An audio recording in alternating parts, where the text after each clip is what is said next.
Poirier has informed the world through his social media, signed, sealed, and delivered as it pertains to his title shot and his bout with Charles Oliveira. Now, I don't know of a title fight that has ever come together quite like this one. Poirier got a very rare hand. And the rare hand wasn't for this fight, it was for his McGregor fight. When Dana called him and said, "You were the rightful number one contender. I will give you your rightful match, which is a title match. If it's a title match, it won't be against Conor. Or I can give you Conor, and if you take Conor, it won't be a title match. Which would you like?"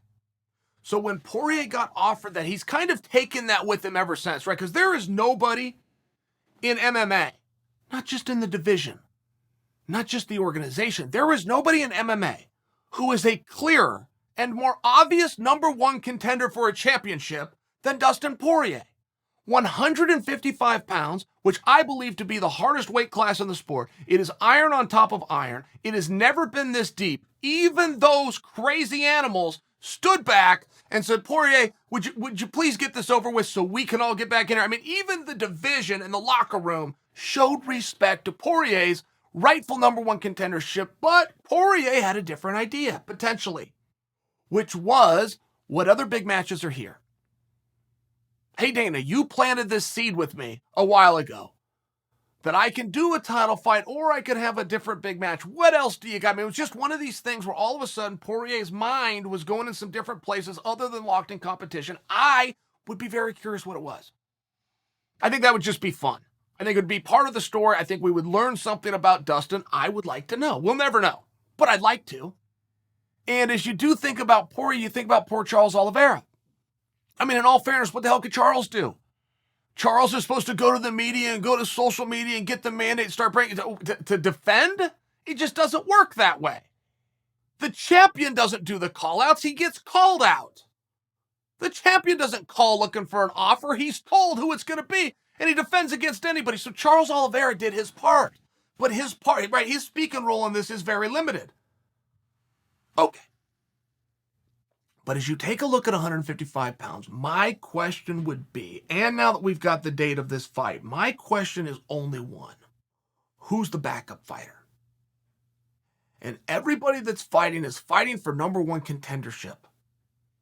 That's an old school mentality. Ask Kamaru Usman if it worked out being a backup fighter. Ask Rumble Johnson if it worked out being a backup fighter. Ask Corey Sandhagen if it hurts to lose mega fights and pick up your phone and say yes. Just by example.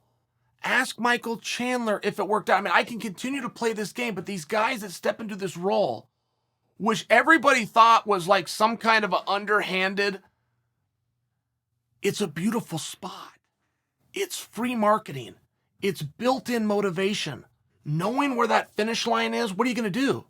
Well, you're going to eat a little better. You're going to sleep a little bit better. You're going to train a little bit harder. Nothing bad comes from being in that backup spot. But it's a new term. It's new to the vernacular. It doesn't sound quite as good as number one contender. I get it. It's a beautiful spot. And I do feel at 155, guys should be fighting for it. Because if you want to talk about number one contendership, of the matches that are booked right now, the one that is going to jump off the page at you is Gaethje Chandler. Let them go have their number one contender spot. I always tell you guys, you are going to get a job if you're the only person that shows up to the interview. Just by default, they're going, here's your keys. Your desk is over there. Right, that's how it works. That's obvious, what I'm stating. Nobody's asking for this backup spot, which opens the door for Islam Hooker. They need to realize they're partners. Islam and Hooker both need to call for this. And they need to put Dana into a corner and have him say, okay, fine. Whoever wins between you two can be the backup fight. You're not getting the fight anyway. It's not going to happen. Oliveira and Poirier, I'm confident this is going to go on. Well, Dana wants a backup guy. He wants somebody to agree to that. He wants it just in case. No one else is asking for it.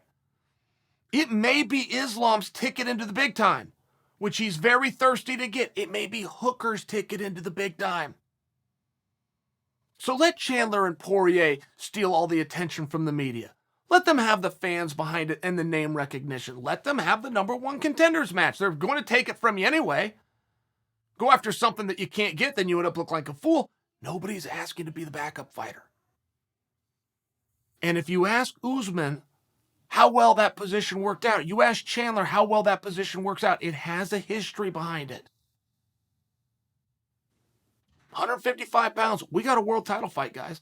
Good news is we have the champion against the true #1 contender. Now, these odds came out 3 hours ago.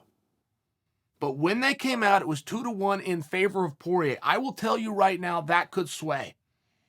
You have one Dustin Poirier with one switch, which is on. He's got one button, it's green. You have two Charles Oliveras.